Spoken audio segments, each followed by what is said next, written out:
Sahabat, Festival Tungjijie atau Festival Titik Balik Matahari Musim Dingin atau bahasa Inggrisnya Winter Solstice adalah salah satu festival penting masyarakat Tionghoa dan bangsa Asia Timur lainnya di akhir tahun. Bulan ke-12 penanggalan Imlek disebut Laye. Zaman dahulu masyarakat tradisional melakukan sembahyang khusus untuk menghormati Senung atau dewa pertanian yang disebut Laci. Setelah sembahyang, mereka mengadakan perjamuan makan besar. Kini Laci tidak lagi dilakukan. Gantinya adalah sembahyang Tungji.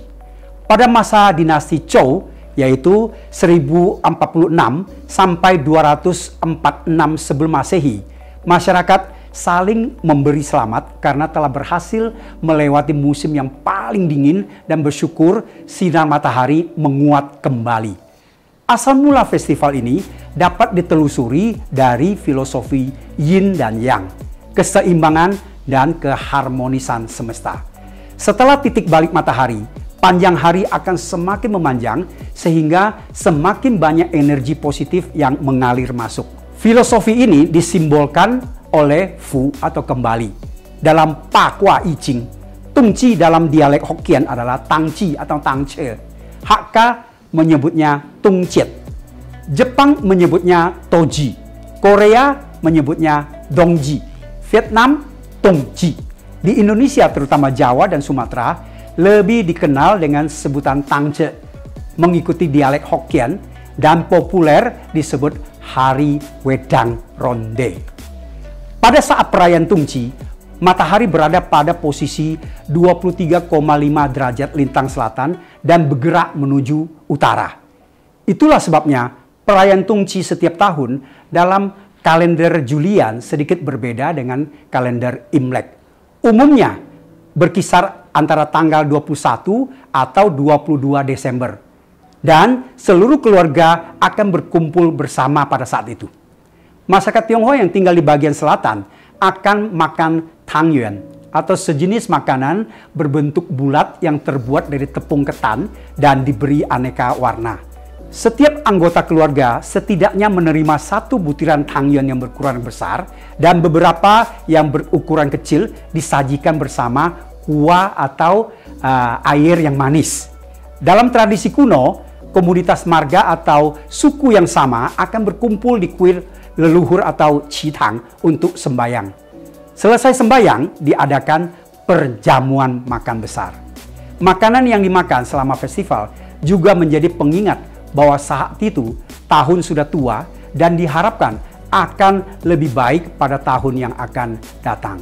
Nah, sekarang bagaimana dengan di Indonesia? Masyarakat Tionghoa di Indonesia biasa menyajikan wedang ronde pada hari perayaan Tungji. Bagi yang masih memegang tradisi, selesai sembahyang, keluarga akan membakar kertas sembahyang dan menyulut petasan. Kemudian tempat-tempat yang dianggap dihuni oleh roh pelindung ditempeli satu atau dua butir ronde. Misalnya pintu utama, daun jendela, pembaringan, sumur, lemari, meja, atau kursi. Dan sambil berdoa supaya anak cucu dilimpahi berkat dan perlindungan. Festival yang cukup populer ini memiliki kisah dan legenda di baliknya. Yang pertama, Alkisah, suatu ketika Kaisar turun meninjau pembangunan. Ia melihat bangunan yang dikerjakan dengan baik oleh semua orang yang terlibat. Kaisar pun menganugerahkan gelar ahli kepada mandornya.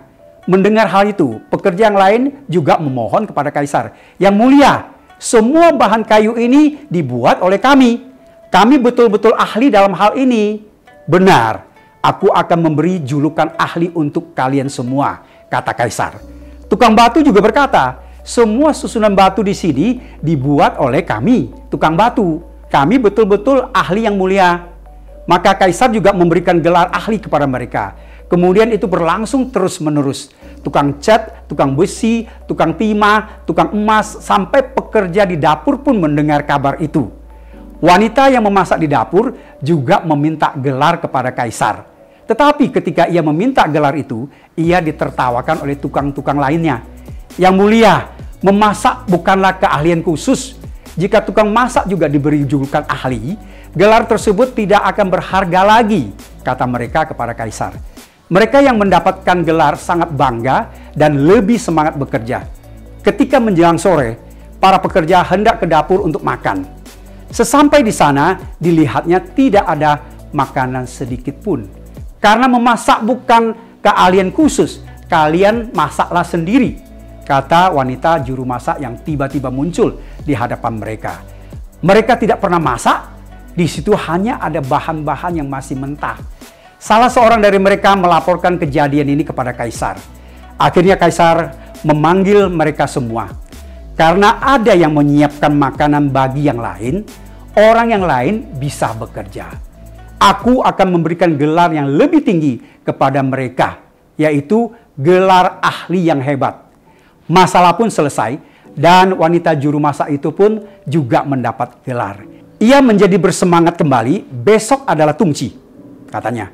Kami akan memasak bola-bola tepung ketan, kue kering, gorengan, bubur kacang merah untuk kalian semua. Semenjak itu, hidangan ini selalu disiapkan oleh penduduk selatan selama Tungci. Yang kedua, kisah legenda Chang Chungqing. Di Tiongkok Utara, masyarakat biasanya makan sejenis pangsit pada saat Tungci. Kebiasaan tersebut berasal dari Chang Chungqing pada masa dinasti Han. Pada suatu musim dingin yang beku, ia melihat orang-orang miskin menderita gatal-gatal di telinga akibat sangat kedinginan. Ia jatuh kasihan dan menyuruh murid-muridnya membuat pangsit yang diisi dengan daging domba. Kemudian sop itu dibagi-bagikan supaya mereka tetap hangat dan telinga mereka tidak lagi gatal akibat kedinginan. Sejak itu, pangsit dengan sop itu dibentuk menyerupai telinga.